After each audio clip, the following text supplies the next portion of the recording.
साथ संगत जी, प्यार से कहना धन निरंकार जी। किसी ने बड़े कमाल की बात कही है कि एक वह है जो देता बेहिसाब है और एक हम हैं जो नाम भी जपते हैं तो गिन गिन करके।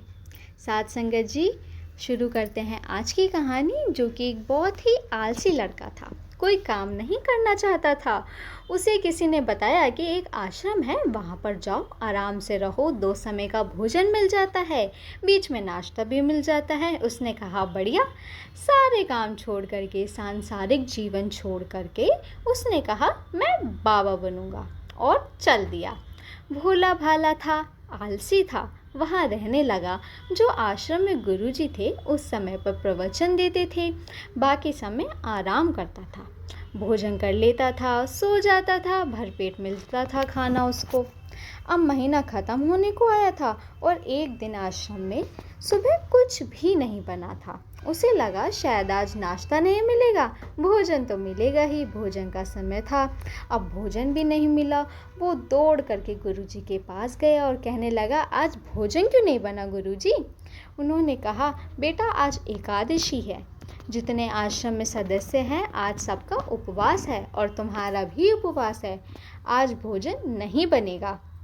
आलसी था लेकिन भूख बहुत लगती थी। इसने कहा कि ऐसा नहीं हो सकता, मुझे तो भोजन करना है।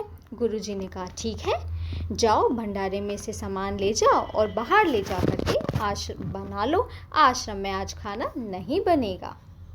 वो भंडार घर से सामान ले करके बाहर गया, भोजन बनाने की तैयारी करने लगा और उसे एक बात याद आई। गुरुजी ने एक बात और कही थी कि भोजन बनाने के बाद भगवान जी के लिए प्रसादी ज़रूर निकालना, भोग ज़रूर लगाना, उसके बाद तुम ग्रहण करना।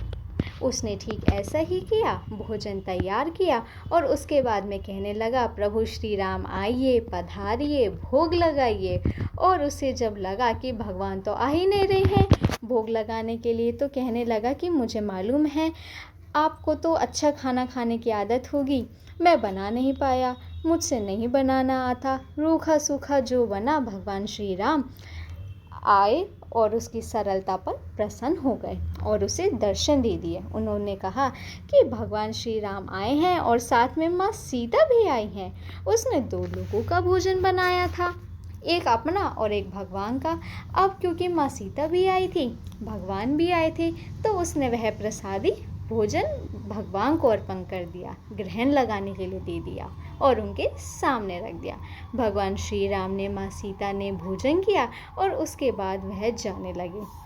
तो इस भक्त ने, जो भोला सा आलसी सा भक्त था, इसने कहा कि प्रभु आप आए, आपके दर्शन दिए, बहुत अच्छा लगा। मुझे खाने को कुछ नहीं मिला, लेकिन कोई बात नहीं, बस एक आपसे विनती थी कि अगली बार जब आप आएँ तो कितने लोग आएंगे ये पहले बता देना, ताकि मैं उतने लोगों का भोजन बना के रखूं। भगवान श्री राम फिर से मंद मंद मुस्काए और अंतर ध्यान हो गए। अब आश्रम में गया फिर, और इसका फिर वही रूटीन चलने लगा। अब फिर से एकादशी आई और फिर वो अनाज लेकर के चला गया। अब बाहर बनाने लगा और इस बार इसने 3-4 लोगों के लिए सामग्री ली। भगवान श्री राम अपने साथ में कोई ना कोई सी को लेकर के ही आते हैं। इसने बड़ी प्रसन्नता से भोजन बनाया और ये इंतज़ार करने लगा कि प्रभु आए। फिर से वही कहा प्रभु आइए, भोग लगाइए, प्रभु आइए, भोग लगाइए। और अब की बार देखता है कि भगवान श्री राम पूरा राम दरबार लेकर के आए हैं। भगवान श्री राम, माता सीता, भ्राता लक्ष्मण, शत्रुघ्न, भरत, हनुमान जी सब आए हैं। अब इसने 3-4 लोगों के लिए खाना बनाया था और अब की बार फिर कम पड़ गया। इसका दिमाग ठनक गया। इसने कहा कोई बात नहीं। इसने प्रसादी ग्रहण करने के लिए सामने रख दी और भोजन किया और भगवान जी चले गए। अब की बार वह फिर से भूखा रह गया। फिर से आश्रम गया, फिर वही रूटीन चला। एकादशी आई, गुरुजी को कहने लगा कि गुरुजी अब की बार मुझे थोड़ा ज़्यादा अनाज चाहिए। गुरुजी का दिमाग ठनका कि ये कर क्या रहा है, ये कहाँ ले जा रहा है ये सारा सामान, कहीं बेच तो नहीं रहा। तो उन्होंने कहा ठीक है, भूख से परेशान रहता है। इसने कहा कि नहीं, मैं परेशान नहीं रहता हूँ, बहुत लोग आते हैं प्रभु के साथ, मैं उनका भी तो भोजन कराना होता है। गुरुजी को लगा कि ये पागल हो गया है, लेकिन गुरुजी ने सोचा एक बार चल के देखते हैं कि ये करता क्या है इस अनाज का। वो जो भक्त था भोला सा, और ये सारा अनाज लेकर के एक नदी के किनारे पहुंचा और भाई प्रेम से जो पुकारने लगा, लेकिन अब की बार उसने भोजन बनाया नहीं। उसने कहा मैं तो सामान बना करके सामने रख दूंगा, ये आएंगे जितने आएंगे खुद बना के खुद खा लेंगे। गुरुजी छुप करके सब देख रहे थे। ये भोजन तो बना नहीं रहा, आवाज़ लगा रहा है कि प्रभु आओ प्रसादी पाओ, प्रभु आओ प्रसादी पाओ। वो भक्त देखता है कि वाकई में प्रभु श्री राम पधारे और अब की बार वो बहुत सारे लोग आए हैं।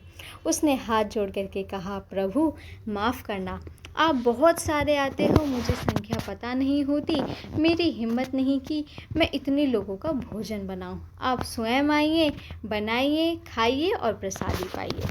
तो भगवान श्री राम मुस्कुराए और उन्होंने कहा अपनी बाकी राम दरबार के साथियों से कहा कि आओ भाई सब भोजन बनाते हैं। जो गुरुजी थे वो छुप करके देख रहे थे कि समझ नहीं पा रहे थे कि ये हो क्या रहा है। तो वो दौड़ करके कहने लगा और उस भक्त के पास पहुंचा और कहने लगा कि अब तक तुमने भोजन नहीं बनाया, क्या कर रहे हो। और उन्होंने देखा उसको तो कहने लगे गुरुजी आपको नहीं दिख रहा, भगवान श्री राम पधार चुके हैं, माँ सीता आई हैं, हनुमान जी आए हैं, सब आए हैं, भगवान बना रहे हैं। तो गुरुजी ने कहा पागल हो गए हो क्या, मुझे तो कोई नहीं दिख रहा। ये जो भोला सा भक्त था इसका दिमाग ठनक गया। इसने कहा कि क्या हो रहा है। इसने कहा भगवान कर क्या रहे हो, एक तो भूखा रखा हुआ है, गुरुजी को दर्शन नहीं दे रहे हो, गुरुजी जो है वो मुझे पागल समझ रहे हैं, कृपा करके गुरुजी को दिख जाओ भगवान जी। और भगवान ने कहा कि मैं दिख नहीं सकता। तो उस भक्त ने कहा कि आप क्यों नहीं दिख सकते, हमारे गुरुजी तो बहुत महान हैं, वो सब कुछ जानते हैं, मुझसे बड़े ज्ञानी हैं, ज्ञाता है।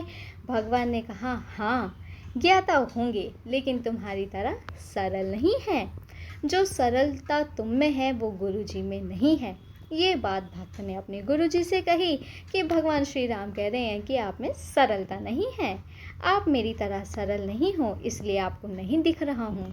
गुरुजी की आंखें नम हो गई और वो रोने लगे, कहने लगे बिल्कुल सही कहा, मेरे अंदर तुम्हारी जितनी सरलता नहीं है, और माफ़ी मांगने लगे। भगवान ने फिर गुरुजी को भी दर्शन दिए और उस भक्त को तो दर्शन दे ही दिए थे। साथ संगत जी बहुत छोटी सी कहानी है लेकिन सिखाती है कि जीवन में सरलता सबसे आवश्यक है। जितने सरल बने रहोगे उतना ही जीवन में आगे बढ़ते चले जाओगे। जब आप सरल होते हैं तो आप खुद भी मुस्कुराते हैं और दूसरों को भी मुस्कुराने की वजह देते हैं। साथ संगत जी आपको कहानी पसंद आई हो तो वीडियो को लाइक और चैनल को सब्सक्राइब ज़रूर कीजिएगा। धन्य निरंकार जी।